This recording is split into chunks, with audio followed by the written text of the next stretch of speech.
Morning class. आज हम लोग टाइप्स ऑफ क्रिस्टलाइन सॉलिड पढ़ेंगे। Types of crystalline solid. तो आज क्या पढ़ना है? Types of crystalline solid. तो चलिए आइए हम लोग सीखते हैं। बहुत ही इंटरेस्टिंग टॉपिक है, बहुत ही आसान सा टॉपिक है, टाइप्स ऑफ क्रिस्टलाइन सॉलिड। और टाइप्स ऑफ क्रिस्टलाइन सॉलिड में आज हम लोग कुछ टाइप को क्या करेंगे, डील करेंगे, आपको समझाने की कोशिश करेंगे। कॉपी कलम निकाल लीजिए आराम से, है ना, और हम लोग साथ में शुरू हो जाते हैं। ठीक है, तो चलिए अभी जो हम लोग पढ़ने जा रहे हैं, types of crystalline solid. Types of, heading लगाइएगा, types of crystalline solids. Types of crystalline solid, इसका मतलब बता चुके हैं, क्रिस्टलीय ठोसों के प्रकार। क्रिस्टलीय ठोसों के प्रकार। क्रिस्टलीय ठोसों के प्रकार, इसको चार भागों में बांटा गया है। इसे मूलतः कितने भागों में बांटा गया है? चार भागों में, है ना। तो ये चारों क्या क्या है वो देखिए। इसका जो पहला टाइप है वो है मॉलिक्यूलर सॉलिड। वो क्या है आपका? Molecular solid. आप लोग एक साथ लिख सकते हैं, साथ में लिख सकते हैं, कोई दिक्कत नहीं। मॉलिक्यूलर सॉलिड्स, ठीक है। इसको आणविक ठोस बोले थे। क्या बोले थे? आणविक ठोस। उसके बाद दूसरा जो होता है, दूसरा जो टाइप है इसका, वो है आयनिक सॉलिड। वो क्या है? आयनिक सॉलिड। इसको आयनिक ठोस बोलते हैं, आयनिक ठोस, ठीक है। और अब बात सबको समझ में। तीसरा जो टाइप है वो है metallic solid. Metallic solids. Metallic solid का मतलब होता है धात्विक ठोस। क्या बोलते हैं इसको? धात्विक ठोस। और 4 नंबर जो प्रकार है वो है नेटवर्क सॉलिड, या इसी को कहा जाता है कोवैलेंट सॉलिड। कोवैलेंट सॉलिड, इसको बोलते हैं हम लोग नेटवर्क ठोस बोली, या फिर सहसंयोजक ठोस कहा जाता है। सहसंयोजक ठोस। तो कितने प्रकार हो गए? ये आपका टोटल 4 प्रकार हो गए, ठीक है। तो यदि कोई पूछे क्रिस्टलाइन सॉलिड को कितने भागों में बांट सकते हैं आप, तो क्या बोलेगा? 4 भाग। याद रहेगा 4 भाग क्या है? इसको शॉर्टकट में यदि हम बोले, इसका टाइप्स को शॉर्टकट में बोले, तो इसको आप लिख सकते हैं MI। क्या लिखा जा सकता है? MIMN।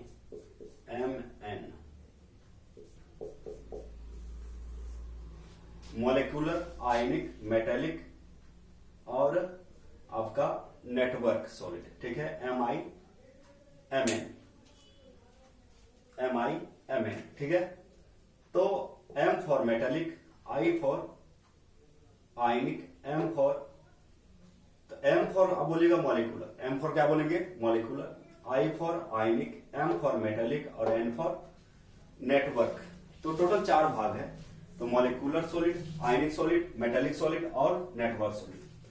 अब हमारा काम है एक एक करके हम लोग क्या करेंगे, इसको समझेंगे कि आखिर मॉलिक्यूलर सॉलिड क्या होता है, उसके अंदर क्या क्या टाइप्स हैं।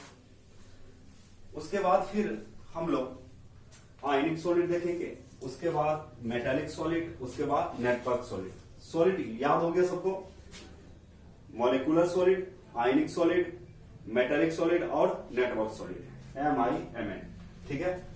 तो इसका फटाफट क्या करें, आप लोग स्क्रीनशॉट ले सकते हैं, स्क्रीनशॉट, है ना।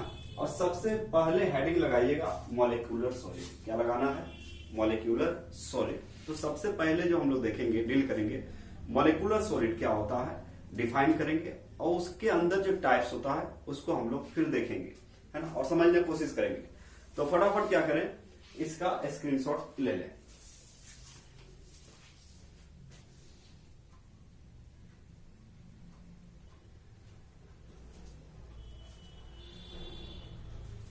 तो आइए हम लोग सबसे पहले अभी हम लोग डील करने वाले हैं मॉलिक्यूलर सॉलिड। मॉलिक्यूलर नाम से ही पता चलता है मॉलिक्यूल से बना होगा। किससे बना होगा? मॉलिक्यूल से। मॉलिक्यूल से बनने के कारण इसका नाम क्या बना है? मॉलिक्यूल। जैसे एटम एटम जब मिलते हैं तो क्या बनता है? मॉलिक्यूल। जैसे H और H मिलेगा तो क्या बनेगा? H2 बनेगा। H और Cl जब मिलेगा तो क्या बनेगा? आपका HCl बनेगा। तो जब एटम्स आपस में कंबाइन करता है तो क्या बनता है? मॉलिक्यूल्स बनता है। तो सबसे पहले आज हम लोग डील करेंगे मॉलिक्यूलर सॉलिड।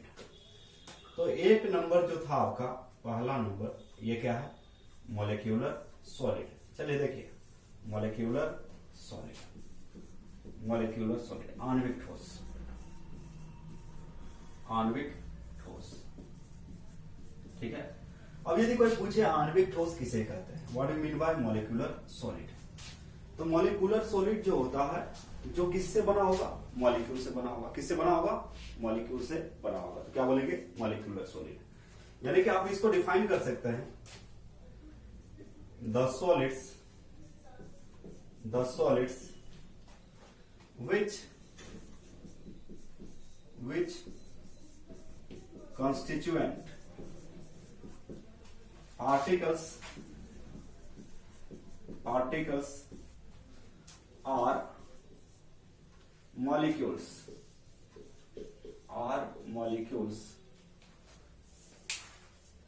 क्या बोल सकते हैं आप लोग? The solids which constituent particles are molecules is called molecular solid। ठीक है। तो यदि कोई पूछे मॉलिक्यूलर सॉलिड क्या होता है, इज कॉल्ड मॉलिक्यूलर सॉलिड। तो एक ही बात याद रखना कि यदि मॉलिक्यूलर सॉलिड है तो इनके जो कंस्टिट्यूएंट पार्टिकल्स होंगे, कंस्टिट्यूएंट पार्टिकल्स का मतलब अवयवी कण जो होगा वो क्या होगा? मॉलिक्यूल्स होगा। जब मॉलिक्यूल्स होगा तो उसको क्या बोलेंगे? Molecular solid. यानी कि ये किससे बना होगा? मॉलिक्यूल से बना होगा। जैसे H2O है तो एक गिलास पानी लेंगे तो उसमें H2O को ढेर सारा मॉलिक्यूल्स होंगे, और उसको हम आइस में जमा देंगे, मतलब उसको ठंडा करेंगे, कूल करेंगे तो सॉलिड में कन्वर्ट होगा। तो उसमें ढेर सारे H2O होंगे। उसमें क्या होगा? उस आइस जो क्रिस्टल मिलेगा उसमें ढेर सारे क्या होंगे? आपका मॉलिक्यूल्स होंगे। तो क्रिस्टलाइन सॉलिड के जो प्रकार था 4, है ना। अब यहां पे देखिए क्या देखना है आपको, इसको हिंदी में क्या बोल सकते हैं कि वैसे ठोस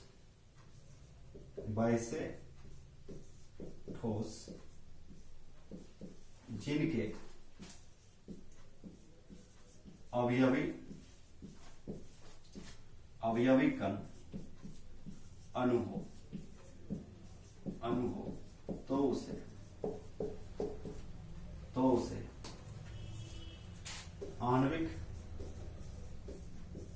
तो उसे आणविक ठोस कहते हैं।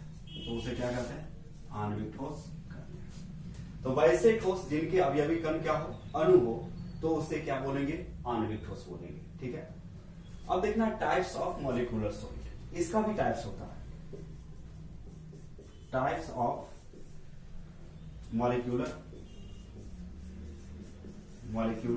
सॉलिड्स। आणविक ठोस के प्रकार, आणविक ठोस के प्रकार लिखते चलिए सब लोग, आणविक ठोस के प्रकार। तो जैसे मान लीजिए आपको बता रहे थे कि जैसे मान लीजिए आप H2O का मतलब सॉलिड ले रहे हैं, ठीक है। तो इसमें जो है यदि रखा हुआ है मतलब H2O का सॉलिड रखा हुआ है तो इसमें क्या होंगे? ढेर सारे H2O होंगे। तो आखिर ये सॉलिड किससे बना हुआ है?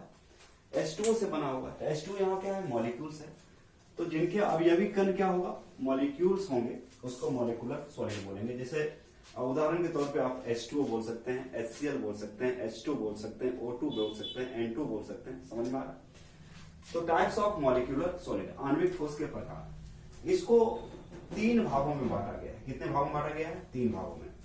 तो पहला जो पार्ट है, इसका पहला जो टाइप्स है वो है नॉन पोलर मॉलिक्यूलर सॉलिड। तो ध्यान से देखिए पहला क्या है, लिखिए मेरे साथ, non polar molecular solid, non polar molecular solid. इसको अध्रुवीय आणविक ठोस बोलते हैं, अध्रुवीय आणविक ठोस, आणविक ठोस, इसको क्या बोलते हैं हम लोग? अध्रुवीय आणविक ठोस। इसको शॉर्ट में यदि बोलना चाहें तो आप बोल सकते हैं एनपीएमएस। क्या बोल सकते हैं? एनपीएमएस, यानी कि इसी को आप क्या बोल सकते हैं? एनपीएमएस। ठीक है, शॉर्ट में इसको बोल सकते हैं एनपीएमएस। दूसरा जो होता है वो होता है polar molecular solid, polar molecular solid. तो इसको हम लोग बोलते हैं ध्रुवीय आणविक ठोस। क्या बोलते हैं? ध्रुवीय आणविक ठोस, ध्रुवीय आणविक ठोस। तो दूसरा टाइप क्या है? Polar molecular solid. और तीसरा जो होता है वो hydrogen bonded, hydrogen bonded molecular solid, molecular solid है ना। इसको बोलते हैं हाइड्रोजन आवंधित आणविक ठोस। क्या बोलते हैं? हाइड्रोजन आवंधित आणविक ठोस। इसको आप बोल सकते हैं हाइड्रोजन आवंधित, और क्या चीज? आणविक ठोस। ठीक है, इसको बोलते हैं हाइड्रोजन आवंधित आणविक ठोस। अब इसका शॉर्टकट यदि बोलेंगे तो एनपीएमएस बोल सकते हैं। क्या बोल सकते हैं? एनपीएमएस, नॉन पोलर मॉलिक्यूलर सॉलिड, एनपीएमएस। इसको बोल सकते हैं पीएमएस, पोलर मॉलिक्यूलर सॉलिड। इसको बोलते हैं एचबीएमएस, एचबीएमएस, हाइड्रोजन बॉन्डेड मॉलिक्यूलर सॉलिड। तो कितने भागों में बांटा गया है? टोटल 3 भागों में बांटा गया। आज हम लोग जो पढ़ेंगे, आज का जो टॉपिक होगा वो होगा नॉन पोलर मॉलिक्यूलर सॉलिड। आज जो हम लोग पढ़ने वाले हैं नॉन पोलर मॉलिक्यूलर सॉलिड। तो सबसे पहले बात समझ में आ गई कि भाई मतलब मॉलिक्यूलर सॉलिड क्या होता है। तो मॉलिक्यूलर सॉलिड आप जैसे कि आप जानते हैं, इसका यदि एग्जांपल हम बोले, इसका यदि उदाहरण दें किसका? मॉलिक्यूलर सॉलिड का, तो अब इसमें आप H2 ले सकते हैं, NH3 ले सकते हैं, ठीक है, HF ले सकते हैं, HCl ले सकते हैं, बहुत सारे है ना। तो इसके अलावा और ले सकते हैं, कोई दिक्कत नहीं है। जैसे मान लीजिए H2O हो गया, H2 हो गया, आर्गन हो गया। तो यहां पे देखिए, यहां पे याद रखना आपको कि मॉलिक्यूलर सॉलिड जो होते हैं वो किससे बने होते हैं? मॉलिक्यूल से बने होते हैं। मॉलिक्यूलर सॉलिड को कितने भागों में बांटा जा सकता है? 3 भागों में बांट सकते हैं। पहला है नॉन पोलर मॉलिक्यूलर सॉलिड, अध्रुवीय आणविक ठोस, शॉर्टकट क्या बोलेंगे? एनपीएमएस। दूसरा है polar molecular solid, polar molecular solid को क्या बोलेंगे? ध्रुवीय आणविक ठोस, पीएमएस। और तीसरा है आपका हाइड्रोजन बॉन्डेड मॉलिक्यूलर सॉलिड, जिसको बोल सकते हैं एचबीएमएस। क्या बोल सकते हैं? एचबीएमएस। ठीक है, तो यहां तक आप लोग क्या करें? नोट करें। और अभी हम लोग फोकस करेंगे, अभी जो हम लोग डिस्कस करने जा रहे हैं वो नॉन पोलर मॉलिक्यूलर सॉलिड के बारे में। अभी जो हम लोग डिस्कस करेंगे किसके बारे में? Non polar molecular solid. तो आज का लेक्चर यहीं से समाप्त होगा, नॉन पोलर। तो आज हम लोग सीखेंगे नॉन पोलर मॉलिक्यूलर सॉलिड। तो फटाफट क्या करें, इसका स्क्रीनशॉट ले सकते हैं।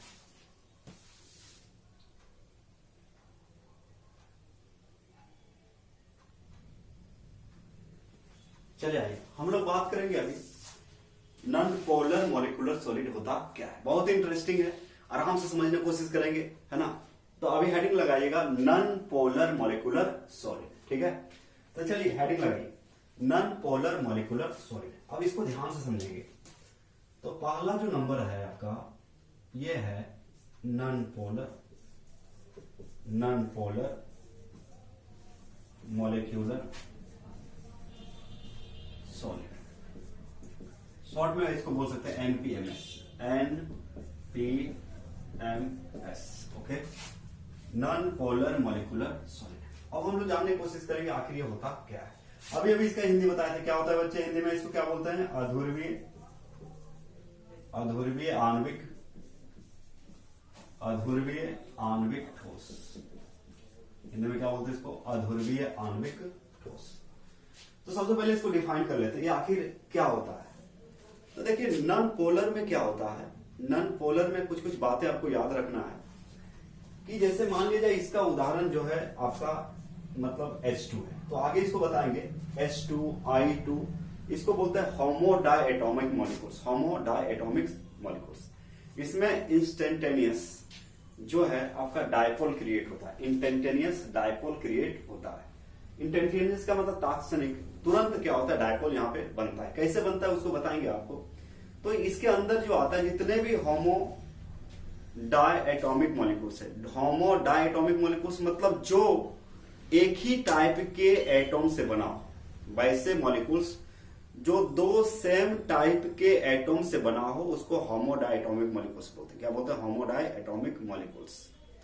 तो होमोडायटोमिक मॉलिक्यूल्स में आप याद रखिएगा, जैसे कि आप बोल सकते हैं H2 बोल सकते हैं, O2 बोल सकते हैं, N2 बोल सकते हैं, ये सबको क्या बोलेंगे, फिर Cl2 हो जाएगा, क्या हो जाएगा, Cl2, I2, F2, इसको क्या बोलते हैं, होमोडायटोमिक मॉलिक्यूल्स, होमोडायटोमिक मॉलिक्यूल्स कहा जाता है।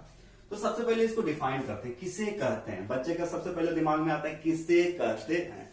तो भाई जो नॉन पोलर, जैसे कि मान लीजिए आपका ये हाइड्रोजन है H2 है, ठीक है, H2 है, तो इसको यदि देखा जाए तो H सिंगल बॉन्ड H ऐसे बनता है। तो इस पे जो चार्ज होगा, यदि मान लीजिए प्लस है तो इसमें भी क्या होगा, प्लस। स्मॉल चार्ज को हम लोग क्या दिखाते हैं, प्लस है। अब यहाँ पे देखिए होना क्या चाहिए, दोनों में रिपल्सन होना चाहिए। क्या होना चाहिए, रिपल्सन। तो H2 यहाँ पे क्या है, होमोडायटोमिक मॉलिक्यूल्स है, होमोडायटोमिक मॉलिक्यूल्स है। तो ये जो कोवेलेंट बॉन्ड है, ये जो कोवेलेंट बॉन्ड है, ये जो बना है कोवेलेंट बॉन्ड, इसको बोलते हैं मतलब नॉन पोलर। क्या बोलते हैं, non polar covalent bond, covalent bond, इसको क्या बोला जाता है, नॉन पोलर कोवेलेंट बॉन्ड। अध्रुवीय सहसंयोजक बंधन बोलते हैं, हिंदी में क्या बोलते हैं, नॉन पोलर का मतलब हो जाएगा अध्रुवीय सहसंयोजक। अभी समझा रहे हैं आप लोग को, अध्रुवीय सहसंयोजक बंधन। तो भाई जो मॉलिक्यूल्स अध्रुवीय सहसंयोजक बंधन से बनेगा उसको हम लोग क्या बोलेंगे, उसको बोलेंगे नॉन पोलर मॉलिक्यूलर सॉलिड। यानी कि उसके जो एटॉम्स है, मॉलिक्यूल्स के एटॉम्स जो हैं, तो एटॉम के बीच जो बॉन्ड बनेगा तो ये कोवेलेंट बॉन्ड होगा। कोवेलेंट बॉन्ड क्यों होगा, क्योंकि हाइड्रोजन का वैलेंस इलेक्ट्रॉन एक, दूसरा हाइड्रोजन का भी वैलेंस इलेक्ट्रॉन एक। तो कोवेलेंट बॉन्ड का मतलब ही होता है कि आपस में इलेक्ट्रॉनों का शेयरिंग बराबर मात्रा में करेगा। तो एक इलेक्ट्रॉन ये देगा तो एक इलेक्ट्रॉन ये लेगा, तो ये दोनों के बीच बंधन बनेगा। 2 इलेक्ट्रॉन बराबर बताए थे सिंगल बॉन्ड, 4 इलेक्ट्रॉन बराबर क्या होता है, डबल बॉन्ड, और 6 इलेक्ट्रॉन होता है तो क्या होता है, ट्रिपल बॉन्ड। इस तरह से बताया गया था। तो यहाँ पे कितने इलेक्ट्रॉन का शेयरिंग है, 2। तो यहाँ पे बन जाएगा H सिंगल बॉन्ड H। तो ये बॉन्ड, अब देखिए ये भी हाइड्रोजन है, ये भी हाइड्रोजन है, दोनों सेम एटम हो गया। तो सेम एटम हो गया तो इसको क्या बोलते हैं, होमोडायटोमिक मॉलिक्यूल्स बोलेंगे। एटम एटम जब मिलते हैं तो क्या बनता है, मॉलिक्यूल्स बनता है। तो ये जो बॉन्ड है, 2 तरह के कोवेलेंट बॉन्ड होता है, एक पोलर कोवेलेंट बॉन्ड होता है, एक नॉन पोलर होता है, पोलर और नॉन पोलर। तो यहाँ पे जो बॉन्ड है वो क्या है, नॉन पोलर है, वो क्या है आपका, नॉन पोलर है। अब इसको आप आराम से डिफाइन कर सकते हैं, कोई दिक्कत नहीं है। 2 तरह से डिफाइन कर सकते हैं। एक तो आप बोल सकते हैं कि the solids which constituent particles are non polar, या विच कंस्टिट्यूएंट जो पार्टिकल्स है वो क्या होगा, नॉन पोलर होगा। तो इसको यदि आप डिफाइन करेंगे तो क्या लिखेगा, the solids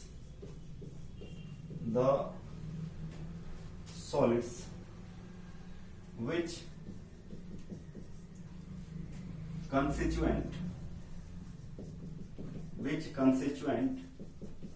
particles which constituent particles are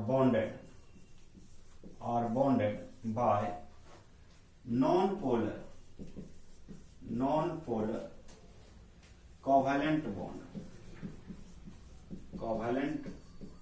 bond, non-polar covalent bond, NPCB इसको बोलते हैं, NPCB is called non-polar molecular solid। आ रहा है समझ में सबको? तो क्या लिखे देखिए यहाँ पे, the solids which constituent particles are bonded by non polar covalent bond. कैसे बंधा होगा जी? इनके बीच का जो बंधन होगा नॉन पोलर, अभी हाइड्रोजन के H2 का एग्जांपल दिखा है, तो नॉन पोलर कोवेलेंट बॉन्ड से बना होगा, तो उसको क्या बोलेंगे? Non polar molecular solid. क्या बोला जाएगा? Non polar molecular solid. यानी कि वैसे ठोस जिनके अवयवी कण अध्रुवीय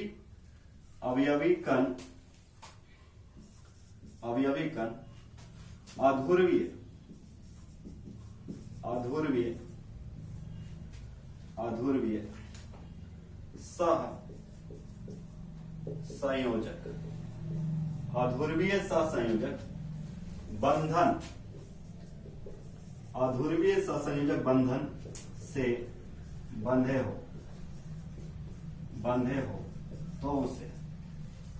तो उसे अध्रुवीय आणविक ठोस कहते हैं। क्लियर है बच्चे? याद रहेगा सबको? हिंदी इंग्लिश दोनों लिखवा दी है ना? तो यदि कोई पूछे अध्रुवीय आणविक ठोस क्या होता है, तो क्या बोलिएगा? The solid which constituent particles are bonded by non polar covalent bond is called non polar molecular solid. तो वैसे ठोस जिनके अवयवी कण अध्रुवीय सहसंयोजक बंधन से बंधे हो तो उसे क्या बोलेंगे? अध्रुवीय आणविक ठोस बोलेंगे। अब इसका कुछ कैरेक्टरिस्टिक्स है, जैसे इसका मेल्टिंग पॉइंट देखेंगे, फिजिकल प्रॉपर्टी देखेंगे, फिर इलेक्ट्रिकल कंडक्टिविटी देखेंगे। क्या देखेंगे? इलेक्ट्रिकल कंडक्टिविटी इसका क्या होता है, इसका उदाहरण क्या क्या होते हैं, तो ये सारे चीज हम लोग डील करेंगे। इसका कंस्टिट्यूएंट पार्टिकल क्या होगा, अट्रैक्टिव फोर्स क्या होगा, अट्रैक्टिव फोर्स यानी कि बॉन्ड का नाम क्या दिया जाएगा, है ना? ऐसे तो नॉन पोलर कोवेलेंट सॉलिड ही है, नॉन पोलर कोवेलेंट बॉन्ड बनता है, लेकिन इस नॉन पोलर कोवेलेंट बॉन्ड को और क्या कहा जाता है, ये सारी चीजें अभी आपको बता। Solids which constituent particles are bonded by non polar covalent bond is called non polar molecular solid. तो वैसे ठोस जिनके अवयवी कण अध्रुवीय सहसंयोजक बंधन से बंधे हो तो उसे क्या कहेंगे? अध्रुवीय आणविक ठोस कहेंगे। तो इसका स्क्रीनशॉट लें, फटाफट लें सब लोग।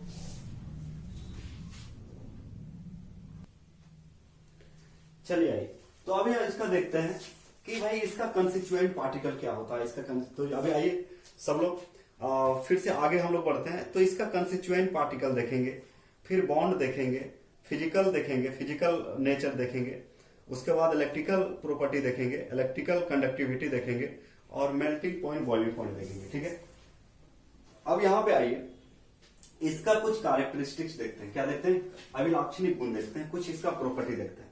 तो अभी इसका प्रॉपर्टी देखने की या समझने की कोशिश करेंगे हम लोग, इसका प्रॉपर्टी क्या क्या होता है।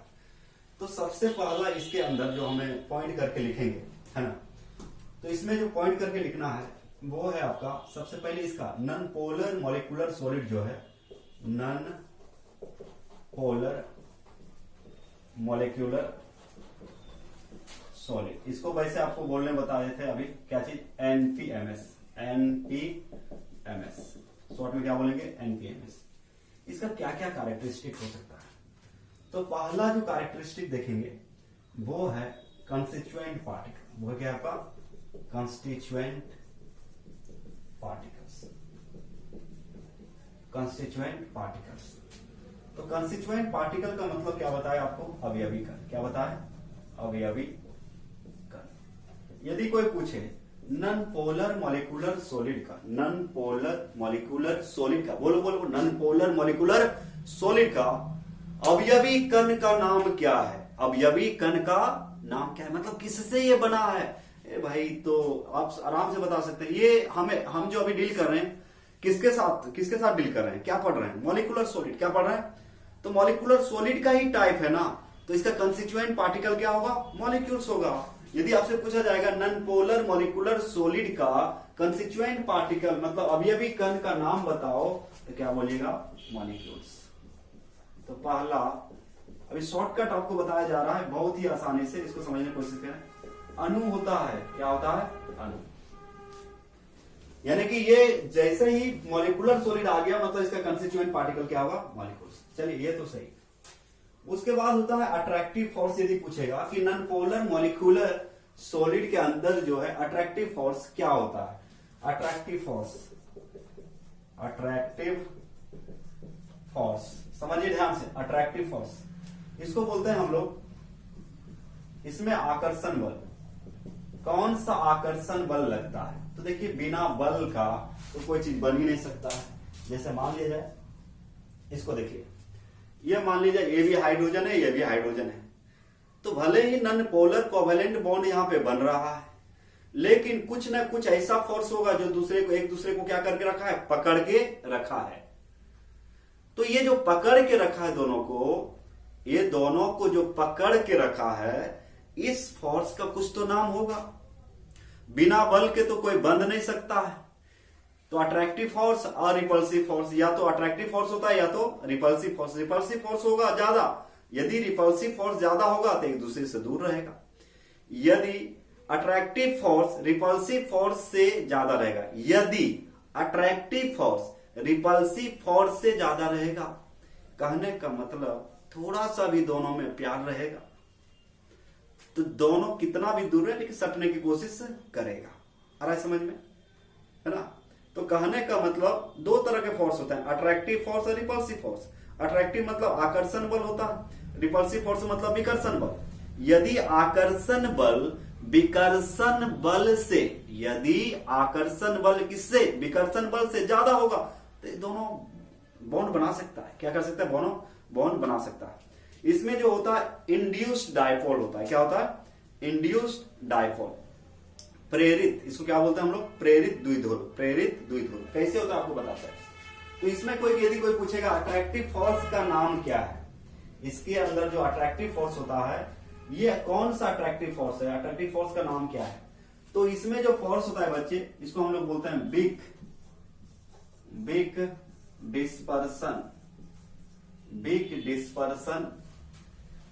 Dispersion force. या बिग डिस्पर्सन फोर्स का मतलब क्या होता है, दुर्बल परिक्षेपण बल।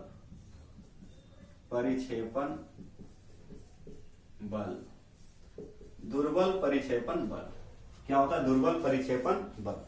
यानी कि ये दुर्बल परिक्षेपण बल जो होता है, एक तरह से बोल सकते हैं यहां पे वाइफ हस्बैंड का सवाल है। वाइफ हस्बैंड मतलब समझते, कितना भी झगड़ा कर ले लेकिन रिपल्सिव फोर्स से ज्यादा क्या होता है, अट्रैक्टिव फोर्स। इसलिए 1-2 मिनट 10 मिनट 1 घंटा के बाद फिर क्या होता है, सलाह हो जाता है। क्या हो जाता है, सलाह हो जाता है। देखिए कोई भी पति पत्नी कितना भी लड़ ले, 2 घंटा 4 घंटा के बाद फिर से क्या होता है, साथ हो जाता है। वही बात है। तो बिग डिस्पर्सन फोर्स का मतलब होता है दुर्बल परिक्षेपण बल। और इसी को हम लोग कभी कभी बोलते हैं, इसी फोर्स को, वहां पे स्लेश दिया है मतलब यह है, इसी को कभी कभी हम लोग बोलते हैं वंडर वाल फोर्स। वंडर वाल फोर्स, या फिर इसी को एक नाम और है लंदन फोर्स। तो याद रखिएगा बाबा 3, या तो यहां पे क्या लगता है, बिग डिस्पर्सन फोर्स बोल सकते हैं, या फिर लंदन फोर्स। अब यहां क्वेश्चन आता है कि किस प्रकार के मॉलिक्यूल्स में बिग डिस्पर्सन फोर्स लगता है, तो क्या बोलेंगे, नॉन पोलर मॉलिक्यूलर सॉलिड में। किसमें लगता है। यदि ये क्वेश्चन ना पूछ के यदि पूछेगा लंदन फोर्स इनमें से किसमें लगता है, तो आप क्या बोलेंगे, नॉन पोलर मॉलिक्यूलर सॉलिड में है। या फिर वंडरवाल फोर्स इसमें से किसमें लगता है, तो वो भी क्या बोलिएगा, नॉन पोलर मॉलिक्यूलर सॉलिड में है। या फिर non polar covalent bond, non polar covalent bond किसमें बनता है, तो वो भी क्या होगा आंसर, नॉन पोलर मॉलिक्यूलर। अब देखिए यहां पे आपका कंफ्यूजन का कोई चांस नहीं है, पूरा डेटा दे दिया गया है आपको, आप आसानी से जवाब दे सकते हैं, नो प्रॉब्लम। एक फोर्स तो लगेगा ही, तो फोर्स का अलग अलग नाम यहां पे है, सबका मीनिंग सेम है, सबका मीनिंग क्या है, सेम है। आप इसको नॉन पोलर कोवेलेंट बॉन्ड बोलिए, या फिर बिग डिस्पर्सन फोर्स बोलिए, या फिर वंडरवाल, तो आदमी का नाम है, इसको वंडरवाल बल बोलते हैं। क्या बोलते हैं, वंडरवाल बल। अब इसको कोई बोलेगा हिंदी बताओ, तो हिंदी में क्या लिखेंगे, इसको क्या लिखेंगे हिंदी में, वंडर वाल्स बल। इसका हिंदी क्या बोलेगा, अब लंदन को लंदन ही बोलेंगे, लंदन बल बोलिए, एक ही बात है। समझ में आ रहा है सबको। या फिर क्या बोल सकते हैं, तो तीन तरह की बात होता है, कंफ्यूजन का कोई रास्ता नहीं, सबको समझ में आ गया है ना। बिग डिस्पर्सन फोर्स किसमें, नॉन पोलर मॉलिक्यूलर सॉलिड में। वंडरवाल फोर्स किसमें, नॉन पोलर मॉलिक्यूलर सॉलिड में। लंदन भी फोर्स किसमें, नॉन पोलर मॉलिक्यूलर सॉलिड में। ठीक है, अब यहां पे ऐसे होता कैसे, तो बिग डिस्पर्सन का मतलब यहां क्या है, आप थोड़ा सा समझने की कोशिश करें।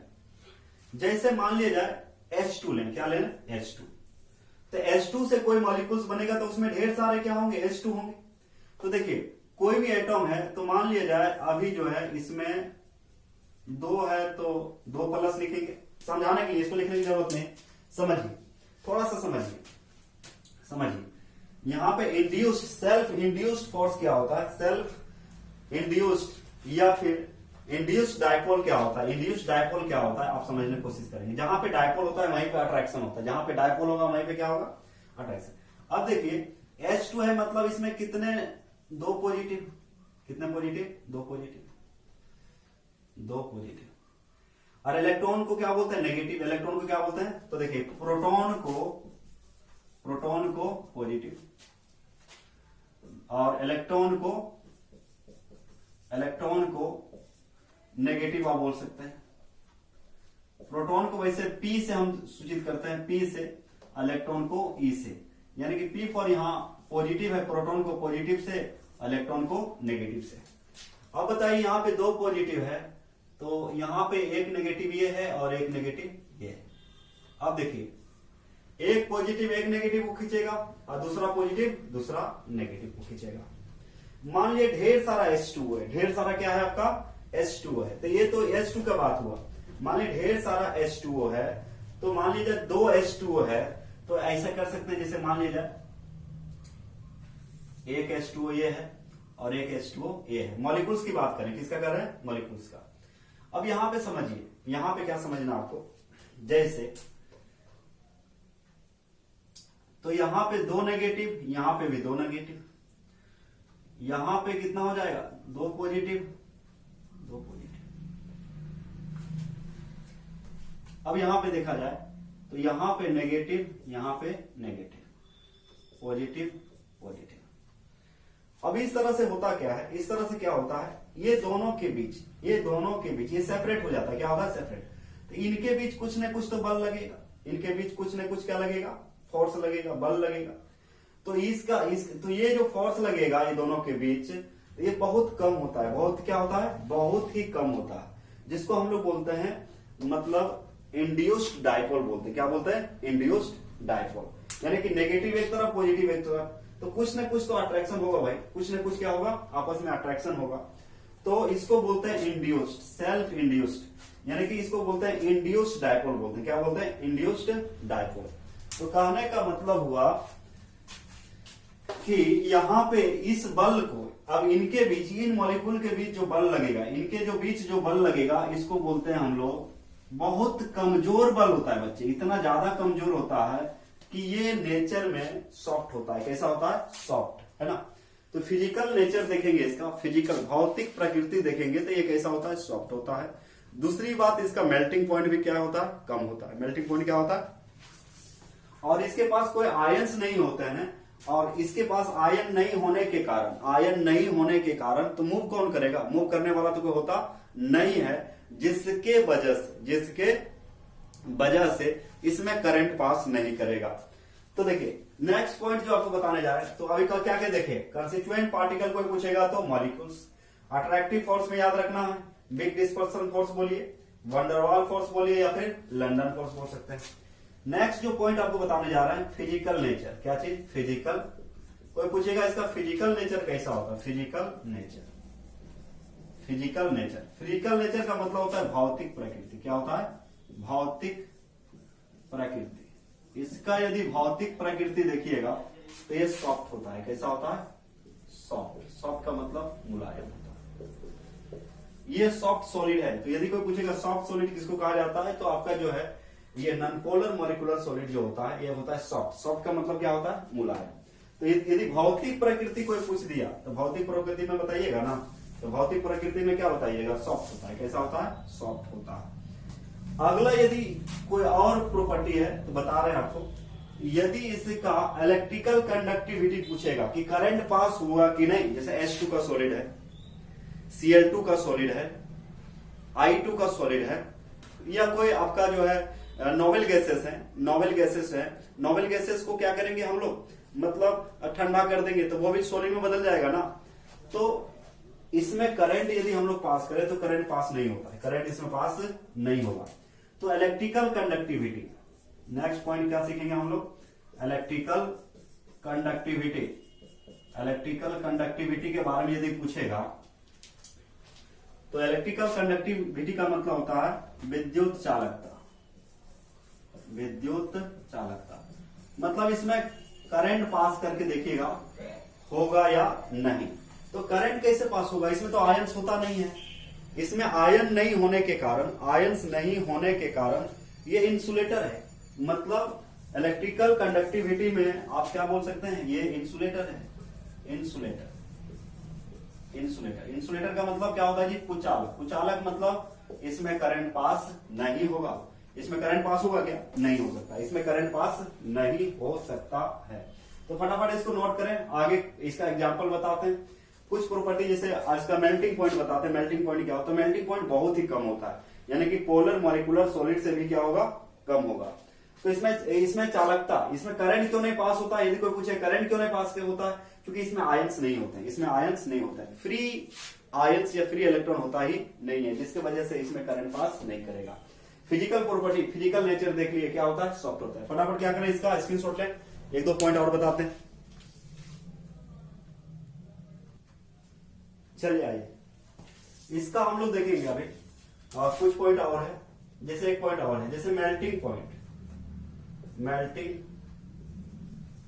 पॉइंट बोले, या तो बीपी बॉइलिंग पॉइंट बोले, बॉइलिंग पॉइंट, ये दोनों ही क्या होता है? लो होता है। लो यानी कि बोल सकते हैं वेरी लो। वेरी लो मतलब बहुत ही कम होता है। क्या होता है? लो बोल सकते हैं, या फिर क्या बोल सकते हैं? Very low. वेरी लो का मतलब बहुत कम होता है। वेरी लो बहुत कम होता है। क्या होता है? बहुत कम होता है। इतना कम होता है कि यदि इसको हम रूम टेम्परेचर प्रेशर पे रखा जाए, कमरे के ताप पर रखा जाए, आरटीपी रूम टेम्परेचर प्रेशर पर रखा जाए, तो ये गैस अवस्था में रहता है। किस अवस्था में रहेगा?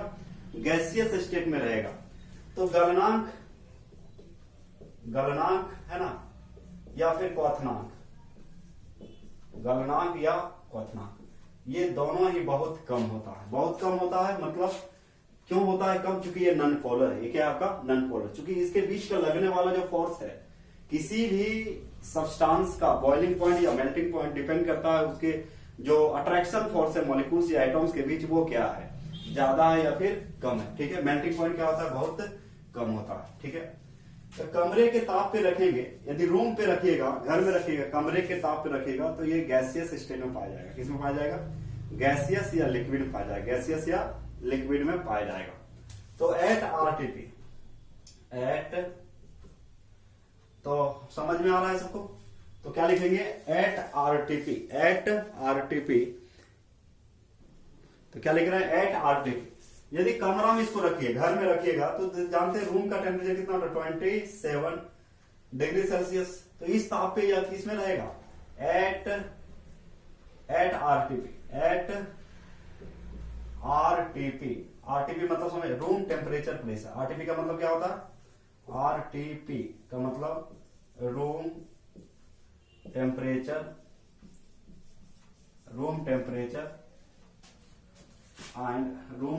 एंड